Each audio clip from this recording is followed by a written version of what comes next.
சிங்கமரேந்திரன் வடமாட்சி கிழக்கு ஒரு சமூக செயற்பாட்டாளராக எங்கட பிரதேசம் வடமாட்சி கிழக்கு பிரதேசம் சார்ந்த சில பிரச்சனை, அதாவது குறிப்பாக வீதி பிரச்சனை சம்பந்தமாக கதைக்க வேண்டிய தேவை இருக்கிறது. இந்த வீதி, அதாவது நான் சொல்கிற பருத்தித்துறை மருதங்கனி பிரதான வீதி. அந்த வீதி நான் நினைக்கிறேன் 2016 ஆண்டு இறுதி பகுதி அல்லது 2017 ஆண்டு முற்பகுதியாக இருக்கும். சரியாக நடந்த இந்த ஆண்டு தான் மறந்து போனேன். அந்த காலப்பகுதியில் அந்த நல்லாட்சி காலம் மைத்திரி ரணில் கூட்டு அரசாங்கம் இருந்த காலத்தில் அந்த வீதி காவற் வீதியாக செய்யப்பட்டது. அது முழுக்க தமிழ் தேசிய கூட்டமைப்பின் ஏற்பாட்டில் அவர்கள்லாம் அந்த நிதியை பெற்று கொண்டு வந்த மாதிரி அதை செய்து பெரிய திடகாத்திரமான விழாவாக மருதங்கனி சந்தியில் கல்லுகள் திருநீக்கம் செய்யப்பட்ட வீதி அபிவிருத்தி ஆணையாளர், வீதி அபிவிருத்தி அமைச்சர் உட்பட அந்த நேரம் தற்போது காலஞ்சென்ற அந்த நேரம் எதிர்க்கட்சி தலைவராக இருந்த திரு சம்பந்தன், காலஞ்சென்ற மாவ சேனாதராஜா, ஏற்கனவே இருந்த தமிழ் தேசிய பாடலாளர் கூட்டமைப்பின் பலமன்ற உறுப்பினர் பெருவளவாக சுமந்தன் உட்பட மருதங்கனி சந்தியில் திருநீக்கம் செய்து அந்த ரோட்டை தான் ஏதோ மக்களுக்கு செய்கிறோம்னு சொல்லி செய்து முடித்தவன். அந்த வீதி 2016 முற்பகுதியில் வேடி ஆரம்பித்தாலும் அந்த வீதி காவற் வீதியாக மாற்றப்பட்டது. இந்த காவற் வீதி கிட்டத்தட்ட நான் நினைக்கிறேன் மருதங்கனி சந்தியில் இருந்து அம்பன் ஆஸ்பத்திரி வரையான 16 கிலோமீட்டர் வீதி அந்த காவற் வீதியாக மாற்றப்பட்டது. அந்த வீதி ஒப்பந்தக்காரர்களுக்கு 6 துண்டுகளாக பிரித்து செய்தவை. அது ஒப்பந்தம் ஒரு ஆள் எடுத்து 6 பேருக்கு பிரித்து கொடுத்தாரோ அல்லது வீதியை வெடித்து அதிகார சபை ஆர்டிஏ அந்த 6 துண்டுகளாக கொடுத்தோம் எங்களுக்கு தெரியாது. 6 துண்டுகளாக அந்த வேலை செய்யப்பட்டது. அப்போ செய்யப்பட்டு இன்றைக்கு அந்த வீதி மிக படுமோசமான ஒரு காவற் வீதி, மிக படுமோசமான நிலையில் காணப்படுறது. வேணுமெண்டா அந்த உங்களுக்கு அந்த நீங்கள் வரலாம், நேராக வரலாம், நேராக அந்த நீங்கள் அந்த வீதியில் பார்வையிடலாம். இன்றைக்கு மருதங்கனி வைத்தியசாலையிலிருந்து மேலதிக சிகிச்சைக்காக ஒரு நேயாளரை நாங்கள் மந்தியக்கு கொண்டு போக இருந்தால் அந்த வைத்தியசாலையிலிருந்து ஆம்புலன்ஸ் வேகமாக போக முடியாது. நான் வைத்தியசாலையின் நலம்புரிச்சை செயலாளராக இருக்கிற நேற்று எங்களுக்கு அந்த நிர்வாக குழுவில் டாக்டர் சொன்னார், பெரிய ரோட்டு பெரிய பிரச்சனையாக இருக்குது. அந்த ரோட்டு சம்பந்தமாக தான் தற்போதைய ஆளுநர் கௌரவ வேதநாயகன் உட்பட வீதி அபிவிருத்தி அதிகார சபைக்கெல்லாம் கடத்தங்கள் கொடுத்து இது வரைக்கும் எந்த பிரயோசனமும் இல்லைன்னு சொல்லி உண்மையில் தற்போது இந்த வரவு திட்டத்தில் வீதிக்கு நிதிகள் ஒதுக்கப்பட்டதாக நாங்கள் அறிகின்றோம். ஆனால் அந்த நிதிகளில் இந்த ரூட்டு திருத்தப்படுமான்ற கேள்வி எங்களுக்கு எழுகின்றது. அந்த வீதி மிக காவற்றென்ற போர்வையில் காவற்றில் ஊத்துறமண்டு காவற்றில் செய்கிறமன்ற போர்வையில் செய்யப்பட்ட வீதிகள் காவற் போடப்பட்டு ஒரு வருஷத்திலே ரோட்டு பலதாக வலிக்கிட்டது. நீங்கள் இப்போ பார்க்கலாம். குறிப்பாக ஒரு சொல்லப்போனால் ஒரு 2-3 கிலோமீட்டர் பட்டு மோசமாக இருக்கின்றது. அந்த ரோட்டில் காவற் வீதி ஆக்கப்பட்ட பிறகு பனைமரம் முளைச்சது, பனங்கொட்டம் முளைச்சது. மற்றது அந்த வீதியில் புண்ணியடி வைரகோளுக்கு அண்மையில் ஒரு இங்கே இருந்து போன இந்த கிளஞ்சி பகுதியிலேருந்து இந்த ஊரில் கள்ளம்மன் கொண்டு வர ஒரு டிப்பர் ஒன்று அந்த காவற் ரோட்டில் புதஞ்சிருந்தது. டிப்பர் காவல் ரோட்டில் புதஞ்சது, பனைமரம் முளைச்சது. அப்போ இதெல்லாம் காவற்றெண்டா எந்த வகையில் ஏற்றுக்கொள்ள முடியும்? அந்த வீதி காவற்றென்ற போர்வையில் மிக தரம் குறைவான முறையில் செய்யப்பட்டது. ஆனால் நீங்கள் ஒன்றை யோசிக்க வேண்டும், அந்த வீதிக்கு ஒதுக்கப்பட்ட நிதி, அந்த காவற் வீதிக்கு ஒதுக்கப்பட்ட நிதி 1 கிலோமீட்டருக்கு 8,02,92,000 ரூபா செலவு செய்யப்பட்டதாக அந்த போட் பலகையில் எங்களுக்கு காட்டப்பட்டது. ஆனால் இப்போ அந்த போட்டையும் காண இல்லை, அதையும் கழட்டிட்டாங்க ஓடக்கு. அப்போ நீங்கள் கட்டாயம் இந்த வீதி செய்தவர் யார், அந்த ஒப்பந்தக்காரர் தேடி பார்க்க வேணும். அங்கே மிகப்பெரிய மோசடி நடைபெற்றது. அதனால் அந்த வீதியில் பல முறைகேடு நடந்ததாக அறைகிறார்கள். நாங்கள் அது சம்பந்தமாக நான் குறிப்பாக வீதி சம்பந்தமாக ஒரு தகவல் எடுக்கிறதுக்காக ஆர்டிஐ போட்டிருக்கிறேன். எனக்கு இன்னும் பதில் கிடைக்க இல்லை. கிடைச்சா பிறகு நான் ஆதாரபூர்வமாக முழுக்க வழிகிடுவேன். நான் அந்த பதிலெல்லாம் கிடைக்க இல்லை. அந்த வகையில் நான் சொல்கிறேன், இந்த வீதி கட்டாயம் எங்களுக்கு செய்யப்பட வேணும். நான் இது என்னுடைய தனிப்பட்ட வீட்டு வீதி இல்லை, இது வடமாட்சி கிழக்குக்கான பிரதான வீதி. ஆனால் இந்த வீதி செய்யப்பட்டது பிற்பாடு அம்பன் வைத்தியசாலையிலிருந்து அங்கால பருத்தித்துறை ஓராங்கட்ட வரையாக நீப் நிறுவனம் காவற் வீதி அந்த ரோட்டு இன்றைக்கும் மிக தரமான வகையில் அந்த ரோட் வீதி செய்யப்பட்டிருக்குது. அதே போன்றுதான் மாமனையிலிருந்து கட்டக்காடு வரையான பகுதியும் காவற் வீதியாக மாற்றப்பட்டிருக்குது. அந்த வீதியை செய்தது மெகால் நிறுவனம், அதுக்கும் நல்ல தரமான வீதியாக இருக்குது. ஆனால் இந்த வீதி இவர்கள் கொடுத்த அது ரெண்டும் ஒரே நிறுவனம் செய்தது. இது 6 துண்டுகளாக பிரிக்கப்பட்டு ஒப்பந்தக்காரருக்கு அந்த சிறு பிரதேச சபையால் கொடுக்கப்படுற வீதி மாதிரி துண்டு துண்டாக கொடுக்கப்பட்ட வீதிகள். இந்த வீதி சரியான படுமோசமாக செய்யப்பட்டிருக்குது. அந்த வீதி வகையில் அந்த வீதியை எங்களுக்கு செய்தர வேணும்.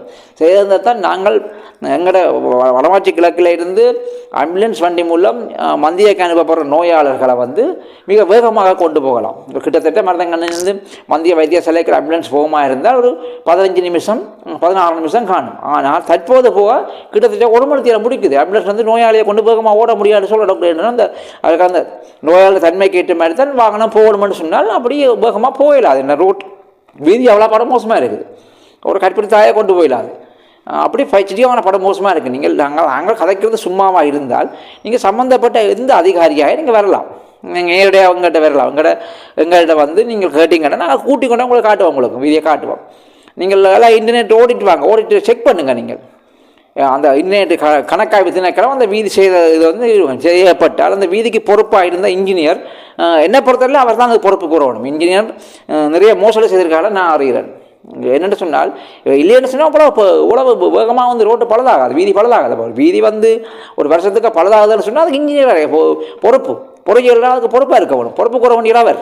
அப்போ இவர் வந்து இந்த பிரச்சனைகள் சம்பந்தமாக பலதரப்பட்ட பல பேர் நான் உட்பட பல பேர் வந்து இந்த மருதங்கனை பிரதேச ஒருங்கிணைப்புகள் கூட்டங்களில் இமேனிய பத்திரிகையாளர் மாநாடுகள் அப்படி பல செய்து இதுவரைக்கும் எந்த பிரயோசனம் இருக்கல. ஆனால் இப்போ திரும்பவும் கூட சொல்ல நாங்கள் இந்த வகையால் நீங்கள் எங்களுக்கு இந்த வீதியை நீங்கள் செய்ய தவறும் பட்சத்தில் நாங்கள் வீதி அபிவிருத்தி அதிகார சபையை மருதங்கனை பிரதேச செயலர் அவராக போகிற பிரதேச செயலர் எங்களை பிரதேசத்து பொறுப்பு ஆகிற பிரதேசத்தில் உட்பட சம்பந்தப்பட்ட அதிகாரிகளுக்கு நீங்கள் இந்த வீதியை வந்து எங்களுக்கு இந்த 4ஆம் மாதம் ஏப்ரல் மாதம் முடிவதற்கு முன்னாடி இந்த வீதி சம்பந்தமாக நீங்கள் நடவடிக்கை எடுக்க பட்சத்தில் உங்களுக்கு எதிராக வடமாட்சி கிழக்கு பிரஜைகள் குழு என்ற வகையில் பிரஜை ஊடாக ஒரு பொதுநல வழக்கை நாங்கள் தாக்கல் செய்வோம். வீதியை சம்பந்தப்பட்ட எல்லாருக்கும் தாக்கல் செய்ய வேண்டியதை நாங்கள் இதை கூறி வைக்க விரும்புகின்றோம். ஆகையால் நீங்கள் எல்லாத்தையும் கருத்தில் கொண்டு தயவு செய்து எங்களில் வடமாட்சி கிழக்குக்கான இந்த வீதியை வந்து கட்டாயம் நீங்கள் சேர வேண்டிய இந்த வருஷம் யாழ்ப்பாணம் மாவட்டத்துக்கு ஒதுக்கப்பட்ட நிதியில் அந்த வீதியை நீங்கள் செய்ய வேணும். அதே போன்றுதான் மருதங்கனி சந்தியிலிருந்து புதுக்காட்டு வரையான அந்த பகுதியில் உள்ள மருதங்கனி பாலம், அந்த பாலமும் கட்டாயங்களுக்கு செய்யப்பட வேண்டிய பாலம். என்னென்னு சொன்னால் அந்த பாலம் வந்து நாங்கள் பிறகு எனக்கு 50 வயசு நாங்கள் பிறக்க முற்பட்ட காலம் போட்ட பாலம் இன்று வரைக்கும் அந்த பாலம் தான் இருக்குது. ஒடுங்கிய பாலம், 2 பக்கமும் கடல். குறிப்பாக சொல்ல போனால் தொண்டமனாரில் இருந்து இங்கே வந்து எங்களுக்கு வெத்திலக்கடை வரையான அந்த தொண்டமனார் பருத்துறை கடலில் ஏறி பாயிற இடம் இப்போ வந்து தொண்டமாற பாலம் அடைக்கப்பட்டதால் நீர் நெடுக்க வருஷம் ஃபுல்லாக நீர் நிற்கும். முந்தைய என்ன ஒரு கிட்டத்தட்ட 5 மாதத்துக்கு தண்ணி வத்தியே போயிடும். இப்போ அந்த நீர் நிற்கிறதால அரிப்புகள் ஏற்படுது. அந்த பாலமும் கட்டாயம் செய்யப்பட வேணும். அந்த பாலம் அகலமாக செய்யப்பட வேணும். அந்த வீதி வந்து காவல் வீதியால் 2 பக்கம் அகட்டப்பட்டிருக்குது. அந்த பாலத்திலிருந்து 2 பக்கமும் 100 மீட்டர் மட்டில் ஒடுங்கி இருக்குது. அதுக்கும் பெரிய சிக்கலாக அந்த பாலம் போன மாரிகள் ஏற்பட்ட மழையில் அந்த பாலம் உடையிற அபாயங்கள்லாம் கூட ஏற்பட்டது. அப்போ இது 2ஐயும் கருத்தில் கொண்டு முக்கியமாக இந்த நான் சொல்கிற பருத்தித்துறை மருதங்கனி வகை பருத்தித்துறை மருதங்கனி வரையிலான அந்த அம்பன்லேருந்து மருதங்கனி வரையான வீதி பிரதான வீதி 16 கிலோமீட்டர் வீதியும் கட்டாயம் செய்யப்பட வேணும். இப்போ ஒரு தகவல் நாங்கள் அறிகிறோம் என்று சொன்னால் அந்த அவைகளை சொல்லிடணுமா அது எல்லாமே கணக்கு பார்த்தா வீதியை 2 கிலோமீட்டர் பலதாக கண்டு எங்களுக்கு அந்த கதை வேண்டாம். எங்களுக்கு வீதி முழுமையாக செய்யப்பட வேணும். நீங்கள் அந்த துண்டுகளை இந்த துண்டுகளை வெட்டி நீங்கள் இந்த துண்டில் 100 மீட்டர் சேதமாக இருக்குது, அதில் 150 மீட்டர் சேதம் அப்படி சொல்லி 1.5 மீட்டர் கணக்கங்களுக்கு காட்ட வேண்டாம். தயவு செய்து நீங்கள் முழுமையாக ஒரு வீதி செய்யப்பட வேணும். அந்த வீதி முழுமையாக செய்யப்பட்டு எங்களோட மக்களுக்கு அந்த வீதி இலக்கமான போக்குவரத்துக்கு செய்ய வேணும். அந்த வீதி அப்படி இருக்கிற காரணத்தை காட்டி எங்களுக்கான 2 இலங்கை போக்குவரத்து சபை 2 பேருந்துகள் கூட ஓடாமல் இருக்கணும் என்று சொன்னால் உங்களுக்கு தெரியும். கொரோனா காலத்துக்கு முதல் பருத்துறையில் வெளிக்கிட்ட ஒரு பின்னேரமல் வெளிக்கிட்ட ஒரு பஸ் என்பதில் ரூட் உண்டு, கொழும்புக்கான ரூட்டு. இந்த மருதங்கனி பருத்துறையில் ஆரம்பித்து நெல்லியடி போய் நெல்லியடியால் முள்ளிச்சந்தி வந்து முள்ளிச்சந்தியால் பல்ரகோல் நாவல் இந்த பல்ரகோல் சந்தி வந்து அதால் வந்து இங்கே மருதங்கனி வந்து புதுக்காடு வந்து போகிறது. இப்போ அந்த வீதி அந்த பஸ் இல்லை. அதே போன்று காலமே 7 மணியோ அல்லது 7:30 தெரியாது பஸ் ஒன்று வெளிக்கிறது. அது வவுனியா போகிற பஸ். இந்த மருதங்கனிக்காக போய் புதுக்காடு போய் மருதங்கனி வவுனியா போய் வவுனியாவிலேருந்து பின்னர் 2 மணி திரும்ப பஸ். இந்த 2 சேவையும் அந்த டிப்போ நிப்பாட்டிக்குது. அப்போ அந்த டிப்போவுக்கு நான் சொல்ல வைக்க வைக்கிறேன்.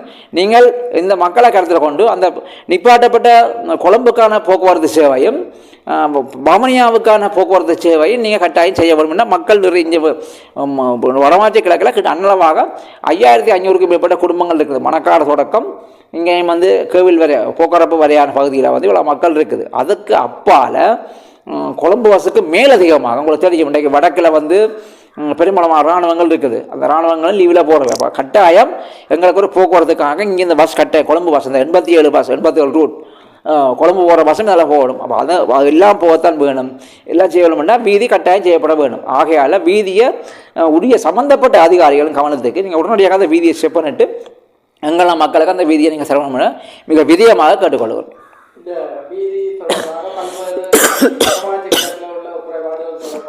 ஊழலை எதிர்க்கும் என்று சொல்லிக் கொண்டு வந்த என்பிபி அரசாங்கத்தில் மக்கள் நம்பிக்கை வைத்து வாக்களித்து இருந்தார்கள். அவர்களிடம் நீங்கள் ஏதாவது தொடர்பில் இல்லை, இதுவரைக்கும் நான் அது சம்பந்தமாக நான் எந்த ஒரு எம்பியோடு நான் அவர்களோட கதைக்கவில்லை. ஆனால் சில அவற்றை மக்கள் கதைச்சிடுமோ தெரியாது. அவர்கள் ஊழலுக்குன்னு சொல்லி அவர்கள் இதுவரைக்கும் எந்த ஊழலை பிடிச்சார்கள் அதெல்லாம் ஒரு ஒரு ஒரு பூச்சாண்டி விளையாடு. தாங்கள் பதவிக்கு வர வேணும், தாங்கள் ஆட்சியை கைப்பற்ற வேண்டும் சொல்லி அதாவது ஜனதா விமுக்தி பெற வேண்டும் ஜேவிபி புதுமுகத்தோட என்பிபி என்ற தேசிய மக்கள் சக்தி என்ற அரசியல் பிரிவு உங்களுக்கு தெரியும். விடுதலை புலிகள் அமைப்பில் இருந்தது விடுதலை புலிகள், தமிழில் விடுதலை புலிகள் என்பது இராணுவ கட்டமைப்பு. அதில் விடுதலை புலிகள் மக்கள் முன்னணி என்ற அமைப்பு இருந்தது அரசியல் பிரிவு. அதே போன்று தான் இந்த இராணுவ ஜேவிபி அரசாங்கம், ஜனதா விமுக்தி பெரமுன என்ற ஜேவிபி அரசாங்கம் அது மிகப்பெரிய ஒரு இராணுவ கட்டமைப்பாக இருந்தது. அது இராணுவ கட்டமைப்பாக செயல்பட்டது. அந்த இராணுவ கட்டமைப்பு 89ஆம் ஆண்டு அந்த அவர்கள் முடக்கப்பட்ட பிறகு அவர்கள் அரசியல் நிறுவனத்துக்கு வரையில்லை. அவர்கள் புதுமுகத்தை காட்டினோம் மக்களுக்கு. தாங்கள் என்பிபி சொன்னால் தேசிய மக்கள் சக்தி என்றார். ஏஐபின்ற மறுமுகம்தான் என்பிபி தேசிய மக்கள் சக்தி. அப்போ அவர்கள் சொல்லி நாங்கள் ஊழலை பிடிப்போம் அழிப்போம். இதுவரைக்கும் நீங்கள் ஒரு ஊழலை சொல்லுங்கள், ஒரு ஊழல்வாதியை பிடிச்சி உள்ள போட்டுனான்னு சொல்லுங்க. அப்போ இப்போ சாதாரண எத்தனையோ பில்லியன் நிதி மோசடி செய்த ஒரு நபரை இன்றைக்கு புனையில் விட்டுருக்கிறீங்க. ஆனால் அதே நேரம் வடமாட்சி கிழக்கு பகுதியில் 2 லட்சம் ரூபா கட்ட வேண்டிய 6 மாதம் ஜெயில். இதுதான் இலங்கை நீதிமன்றத்தின் செயல்பாடும் இருக்குது. அப்போ இப்படி இல்லை இந்த அரசாங்கம் எந்த ஊழலை பிடிச்சது, எந்த ஊழல்வாதியை பிடிச்சது? இதெல்லாம் என்ன பொறுத்தவரை இந்த ஊழல்வாதியாக பிடிப்பான் உள்ள போனது சும்மா பேக்காட்டு கவிதை நல்லா சொல்லுவேன். இப்போ உள்ளூராட்சி தேர்தல் வரப்போகுது தானே, அவள் தேர்தலும் தாங்கள் சபையில் கைப்பற்ற வேணும் அப்படி சொல்லணும் இல்லையா? நீங்கள் ஊழலை பிடிச்சா நல்ல விஷயம். ஆனால் அவர்களை பிடிக்க மாட்டார்கள். என்னென்னு சொன்னால் அதுகளை கிண்டி கொண்டு போனால் அவன் இன்றைக்கு சில வளர்ந்த ஊழல் செய்தவை இப்போ இங்கே ஒரு ஊழல்வாதி அவன் எம்பியாக இருக்கலாம். இந்த குறிப்பாக சொல்லப்போனால் இன்றைக்கு மன்னாரில் ஒருத்தர் நியூஸில் பார்த்தேன். மன்னார் ஒரு எம்பி ஒரு ஆள் பெரிய பிரச்சனை செய்து இன்றைக்கு எம்பியாக இருக்கார். அவர் சொல்கிறார் சார் ஆதாரம் தான் அனுப்புகிறேன் இருக்கான். நீங்கள் அவரை பிடிக்க முடியுமா? அவர் ஒரு மிருக வைத்தியராக இருந்தவரா, நான் நாட்டில் மிருக வைத்தியராக இருந்தவர்னு சொல்லி அவர் இப்போ வவுனியா சேர்ந்தவர் எம்பியாக இருக்கிறார். அப்போ அவர் அந்த நேரம் ஒரு மாடுகள் மக்களுக்கு இவர் என்ன மஹிந்த ராஜபக்சன்ற காலத்தில் காலத்தில் கோத்தபாய ராஜபக்ச மஹிந்த ராஜபக்ச காலத்தில் 2012ஆம் ஆண்டு மாடுகள் வழங்கப்படுதான் வாழ்வாதாரமாக. அந்த இடத்துல அந்த வாழ்வாதாரத்துக்காக மோசடி செய்தாண்டு அவர் சொல்கிறார் தன்னிட்ட ஆதாரபூர்வமாக இருக்குது. தான் ஆதாரம் உங்களுக்கு தருவன், உங்களால் அவரை விசாரிக்க முடியுமாண்டு பகிரங்கமாக சமூக வலைத்தளங்களில் நியூஸ்களில் அவர்கிட்ட போட்டி வந்திருக்குது. அப்போ அவை நம்பி மேலே உள்ள இருக்கணும் தானே. அப்போ அவை ஊழலை பிடிப்ப ஊழல் பண்ணிக்கிறது என்னை பொறுத்தவரை அதை நான் ஏற்றுக்கூடாது. சும்மா ஒரு பேக்காட்டு வைத்தியர் நான் நினைக்கிறேன். கிட்டத்தட்ட இது பொறுமதி 14 கிலோமீட்டர் 8 லட்சம் மிகப்பெரிய இதில் மிகப்பெரிய ஊழல் நடந்திருக்கிறதாக தான் மக்கள் பேசிக் கொள்வார்கள். இதுக்கு எதிரான மக்கள் நிலப்பாடு எப்படி? இப்போ என்ன பிரச்சனை என்றால் இது நீங்கள் சொல்கிற மாதிரி 1 கிலோமீட்டருக்கு 8 கோடியே 2 லட்சத்து 92 செலவிடப்பட்டதாக போட்டில் காட்டப்பட்டிருந்தது. அந்த போட்டும் இப்போ இல்லை. இதுதானே அதுக்காக வேண்டி தான் நான் இப்போ ஆர்டியை போட்டிருக்கேன் தகவல் எடுக்கிறதுக்காக வேண்டி. அப்போ இதில் நான் என்ன சொல்கிறேன்னா இங்கே எல்லார்ட்டும் ஊழல் இருக்குது. அந்த காலத்தில் ஆட்சி இருந்த எம்பிமார் அதில் எம்பிமார்ட்ட கையாக்கள் அதெல்லாம் ஊழல் பெற்றதாக நான் அறிகிறேன். நான் கண்ணால் காண இல்லை. அவர்களுக்கும் சில கையூட்டுகள் வழங்கப்பட்டதாக நான் அதனால தான் அவர்களும் மௌனமாக இருக்கிறார்கள். இப்போ 2016ஆம் ஆண்டு அந்த வீதியை செய்தவர்கள் எதிர்கட்சியாக இருந்த தமிழ் தேசிய கூட்டமைப்பு. அந்த கூட்டமைப்பு எம்பியின் அவர் உதவியாளர்கள் ஊடாகத்தான் பெற்றதாக அவர்களும் சில நன்மைகளை பெற்றதாக நான் அறிகிறேன். கண்ணூடாக சில பார்த்து நாங்கள் இல்லை அதாவது சில சலுகைகள், அதாவது அவர்கள் வாகனங்கள் அந்த ரோட்டு வேலை செய்கிறது, அல்லது அவர்கள் அந்த சாமான்களுக்கு காவலாளியாக வேலை செய்கிறது, இல்லை அவர்களில் வீடுகளில் வாகனங்களை விட்டுட்டு அந்த வாகன கன்றக்கமாக இருந்தால் அவர்கள் வீடுகளில் வாகனங்களை விட்டுட்டு லீவில் போகிறது, பெரிய கனரக வாகனங்கள் தாடுகள் பறைக்கிறது, அப்படி சில சலுகைகள் செய்ததால் அப்போ அவர்களுக்கும் ஏதோ பிரச்சனை இருக்குது. அதெல்லாம் மௌனமாக பேசமாக இருக்கணும். இதில் கிண்ட வலிக்கிட்டால் எல்லாரும் வரும். அவன் சொல்லுவான், நான் இந்த இவரை ஒரு கிலோமீட்டருக்கு 8 கோடியே 2,92,000 சில வந்து போராட்டப்பட்டது. இதில் வந்து இவன் காணாது, இவனை கொடுத்தா எல்லாம் பிச்சு கொடுத்து போய்க்கல அந்த குறைக்கப்படும். அதெல்லாம் உண்மை. அந்த குழுவை பிடிக்க வரும் கட்டாயம். அதுதான் நாங்கள் சொல்கிறோம், அந்த ஊழலை நீங்கள் தேடி பிடிங்க. அதுக்கு தான் சொல்கிறோம், கணக்காய்வு திணைக்களம் ஊடாக நீங்கள் இன்னும் ரோடிட்ட போட்டு அதை செக் பண்ணி பிடிங்க. நீங்கள் அதை கூட்டத்தில் ஒரு கருத்து தெரிவிக்கின்றது. அப்போதைய தமிழ் தேசிய கூட்டமைப்பை சேர்ந்த பாராளுமன்ற உறுப்பினர்கள் தான் இதுக்கு பொறுப்பு சொல்ல வேண்டும். இந்த நல்லாட்சி அரசாங்கத்திலே அவர்கள் ஆதரவளித்தவர்கள், அவர்கள் எதிர்கட்சியாக இருந்தாலும் இது தொடர்பாக முறையில் அவர்கள் சொல்கிறது ஒரு வகைக்கு நியாயமாக இருந்தாலும் அவர்கள் எந்த முகத்தை கொண்டவர்கள் சொல்கிறார்கள். அது அவர்கள் அந்த 2015ஆம் ஆண்டில் இருந்து அந்த 19ஆம் ஆண்டு வரை தான் சரியாக பொறுப்பாரு. நீங்கள் உங்களுடைய அமைச்சர் முன்னாள் அமைச்சர் டக்ளஸ் தேவானந்த் தான் இந்த அரசாங்கத்தோட 30 வருஷமாக அமைச்சராக இருந்தவர். இப்போ நீங்கள் என்னதை பிடுங்கி நீங்கள் ஈழ மக்கள் ஜனநாயக கட்சி என்னதை செய்யுது? இப்போ அவர் சொல்கிறாங்க நாங்கள்லாம் கரம் கொண்டு வந்தாங்க. அடே எந்த முட்டாளுக்கு சொல்கிறீங்களா? அப்போ ஒரு இலங்கை குடிமகனுக்கு மின்சாரம் கொடுக்க வேண்டியது இலங்கை அரசாங்கத்தை கடமை தானே. அப்புறம் நீங்கள் என்ன கொண்டு வந்தீங்க? நீங்கள் கொண்டு வந்தீங்க என்ன கேட்டீங்க? நீங்கள் மின்சார சபையில் ஒரு அதாவது மக்கள் குடியிருப்புகளால் அதாவது இந்த மின்சார சபையின் லட்சமான இது பெரிய மின்சார மெயின் வேற கொண்டு வந்துருக்கிறீங்களே நீங்கள். அதுக்குள்ளால சனத்துக்குள்ளால நீங்கள் 33,000 வோல்டேஜ் கரண்ட் பாயிரம் மக்கள் குடியிருப்பாக இந்த மணல் பகுதி மாறிக்க சரிக்குது. சரிஞ்சு விழுந்தா என்ன இல்லைப்பா, அதெல்லாம் அவங்களோட திறமை. நீங்கள் மக்களுக்குள்ள கொண்டாடுறது நீங்கள் கொண்டு வந்தால் கொண்டு நீங்கள் இந்த ஆத்தங்கரையாக கொண்டு வந்துருக்கணும். அப்போ போய் நீங்கள் ஒவ்வொருத்தரும் தங்கட பிள்ளைகளை மறக்கிறாங்க. அவர்களை மட்டும் இது குட்டு வீதிக்கு பொறுப்பாக இருக்கலாம். தமிழ் தேசிய கூட்டமைப்பு வீதிக்கு பொறுப்பாக இருக்கலாம். ஆனால் ஏனைய விடயங்களுக்கு ஈழ மக்கள் ஜனநாயக கட்சியும் பொறுப்பு. ஏன்னு சொன்னால் அவர்கள் 30 வருஷம் இந்த நாட்டில் அமைச்சராக இருந்தவர். இன்றைக்கு பார்க்கலாம், இன்றைக்கு ஏதோ தாங்கள் கூட மட்டும் இன்றைக்கே நீங்கள் விழுத்தின வழியா ஈழ மக்கள் ஜனநாயக கட்சி தான். இன்னொன்று தெளிவாக சொல்கிறேன், ஈழ மக்கள் ஜனநாயக கட்சியின் ஒரு உறுப்பினரால் தான், ஒரு பொறுப்பு வாய்ந்த உறுப்பினரால் தான் செம்மியம் பெற்றுக்கல கிட்டத்தட்ட 2 வருஷத்தை செய்ய வேண்டிய வீதி 2022ஆம் ஆண்டு 22ஆம் ஆண்டு 4 வருஷம் வரை இழுவட்டது. 4-5 வருஷம். என்ன சொன்னால் உண்மையும் அல்ல சம்பவம் என்னென்றால் அவர் சட்டம் தெரிஞ்சவர், விஷயம் தெரியும். இப்போ ஒரு வீதியை வந்து போட்டால் வீதியை நாங்கள் அகலிக்கிறோம் என்று சொன்னால் வீதியை அகலிக்கிறதுக்கு எங்களை காணிங்க நீங்கள் வீதியை பற்றி அதிகார சபை எடுத்தால் என்று காணிக்குரிய நட்டகீடு தர வேணும். அதான் சட்டம் சொல்லுது, காணி சட்டத்தின்படி சொல்லுது. அந்த பகுதியில் பிரியோசனமான மரங்கள் இருந்து அழிக்கப்பட்டு அதுக்கு நட்ட எடுத்துடணும். அப்போ அந்த உறுப்பினர் அதுதான் கேட்டவர், நீங்கள் எந்த காணிக்கெல்லாம் போகிற கேட்டு அது கொடுக்கப்படாமல் இழுவாட்டி பிரச்சனைப்பட்டு தான் பிறகு அதை கொடுத்து தான் இந்த அவற்றை வளவுக்கு ரோட்டு உள்ளுக்கு பை ரோட்டு போட்டு செய்யப்பட்டது. அப்போ அவர் கட்டிக்காரன். அப்போ அந்த நீ உலகம் செய்கிற அந்த உறுப்பினர் ஏன் இந்த மக்களுக்கு சொல்ல இல்லை? இப்படி சட்டம் ஒன்று இருக்குது, நீங்கள் வீதியை கேளுங்கோ, இப்படி உங்களோட காணியில் அகற்றப்பட்டது, உங்களோட பிரியோசன மரங்கள் தரைக்கப்பட்டு அதுக்கு வீதியை அதிகார நட்டம் தர முடியும்னு சொல்லல மக்களுக்கு. அப்புறம் என்ன மக்கள் அதை சொல்லுவீங்க, நீங்கள் அவர்களெல்லாம் குற்றவாளிகள், நீங்களும் குற்றவாளி. நீங்கள் உங்களுக்கு தெரிஞ்ச விஷயத்தை சொல்லலையே, நீங்கள் விஷயத்தை பெற்றிருக்கிறீங்க. நீங்கள் அந்த விஷயம் தெரிஞ்சபடியால் அவையோட அதாவது வீதியை அதிசயோட டெலன் பண்ணி சண்டை பிடிச்சி தந்தா தான் நான் விடுவோம் சொல்லி அப்போ செய்திருக்கிறீங்க. ஆனால் அன்றைக்கு பாருங்க பரதங்கல் சந்தையாக இருந்து கிண்ணளவாக அம்பன் பயணங்கள்னு நான் ஒரு கூந்த குடால வைக்கணும். இவ்வளவு சனங்களில் காணிகள் பாதிக்கப்பட்டிருக்கு, மாமனங்களுக்கு இவ்வளோ பிரியோசன மரங்கள் தரிக்கப்பட்டிருக்குது. ஏன் இந்த மக்களுக்கு நட்டகீடு கொடுக்க இல்லை? இது மக்களுக்கு தெரியாது, மாமன மக்களுக்கு. அப்போ அந்த விஷயத்தை நீங்கள் செஞ்சு சொல்லியிருக்க வேண்டும்.